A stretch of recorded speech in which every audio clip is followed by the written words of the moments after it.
And welcome to this edition of the Native News Update on this Tuesday, September 27th. I'm your host for today's program, Paul DeMain. Many of the stories right here can also be found at our websites at IndianCountryNews.com or IndianCountryTV.com. And here are some of the news stories for the day from the Associated Press and other Native news sources. Navajo Nation President Benally has announced that flags are to be flown at half-staff on September 27th through the 30th to honor the late Navajo code talker and U.S. Marine Private First Class Jimmy Lee Benally of Arizona. Benally passed away from natural causes on Wednesday, September 21st at his home in Barstow, California, while surrounded by his loved ones. A Denver man convicted of first-degree murder for his role in the 1975 shooting death of an American Indian Movement activist has had his federal prison sentence reduced from life to 20 years, according to federal court documents. In February 2004, a federal jury in Rapid City, South Dakota convicted Arlo Lookingcloud, 58, as an accomplice in the slaying of fellow AIM activist Annie Mae Pictou Aquash, a 30-year-old member of the Micmac tribe of Nova Scotia. He was sentenced to a mandatory life prison term. But Lookingcloud provided new information to federal authorities about AIM leader Russell Means' bodyguard providing the gun used to kill Aquash. Richard Dickey Marshall was later acquitted of those charges by a federal jury. Lookingcloud also testified against John Graham last year as well in a trial that ended up in Graham's conviction to being party to first-degree murder. Lookingcloud for years had maintained that he watched as Graham executed Aquash on the Pine Ridge Reservation in December of 1975 after AIM leaders became convinced he was providing information to federal authorities. Denise Maloney Pictou, the daughter of Annie Mae Aquash, said she had no comment on the sentence reduction. The investigation into the murder of Annie Mae Pictou Aquash and black civil rights worker Perry Ray Robinson Jr. inside Wounded Knee in 1973 is an open and current ongoing investigation, according to South Dakota's Attorney General Marty Jackley. Thanks to a nearly $105,000 food grant from Running Strong for America Indian youth, school children on the Menominee Indian Reservation in Wisconsin will be able to take home backpacks filled with meals and snacks each weekend during the school year.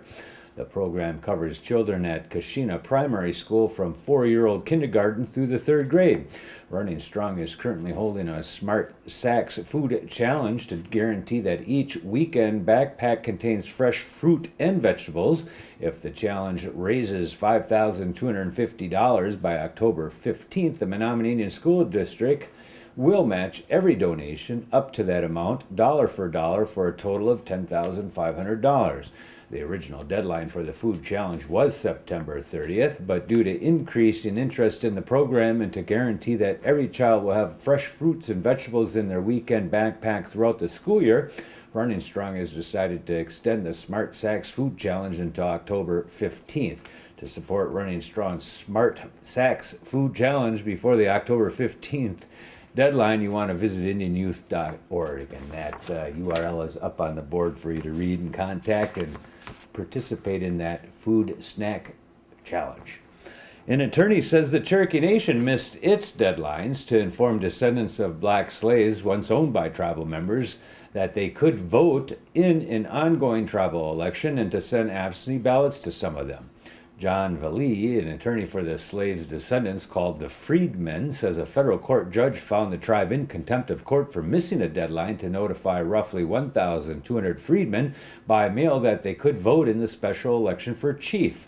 He says the tribe also missed a September 24th deadline to get absentee ballots to roughly 350 freedmen who had requested them. The election began September 24th and ends on October 8th. A tribal official says a mechanical problem delayed the mailing. And today we go to ICTV correspondent Josh Pearson, who interviews Dirk Whitebreast, who is currently running several marathons around the country to help raise awareness for suicide prevention. Hi, I'm Josh Pearson with IndianCountryTV.com, and I'm here with Dirk Whitebreast. And Dirk, I understand that you're running a total of 262 miles. You want to tell us a little bit about why you're running? Yeah, I'll be running 262 miles in 30 days to help support the Center for Native American Youth in an effort to address suicide prevention in Indian country. In 2003, I lost my sister to suicide, and I'm using this run to first, to remember her, to honor her, and to share her with the world, to share her with the people, and also to raise awareness for this organization. They've been a real help so far, and I'm happy to be doing this for them. Well, I'm sorry to hear about your sister, and I know that suicide in Indian country the rates are just horrible, much higher than any other rates. And is there anything else that you would like to tell people? Well, I think a lot of, up to this point, it's just been a real, I'm really grateful for where I've come, the things that I've achieved, and I give a lot of credit to running. Whether it have been, I'm also a member of our tribal council back in Tama, Iowa, and I serve as a secretary. I've been the secretary for 2 years now, and I'm in the middle of my 4-year term.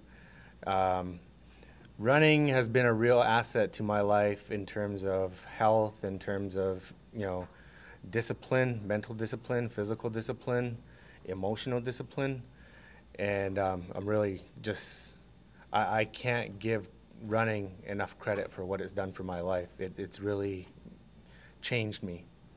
Well, that's good, and it's good that running has helped you. I know running helps a lot of people, and tomorrow you are going to be running the Hayward's Birkebeiner Trail, which is famous throughout the world.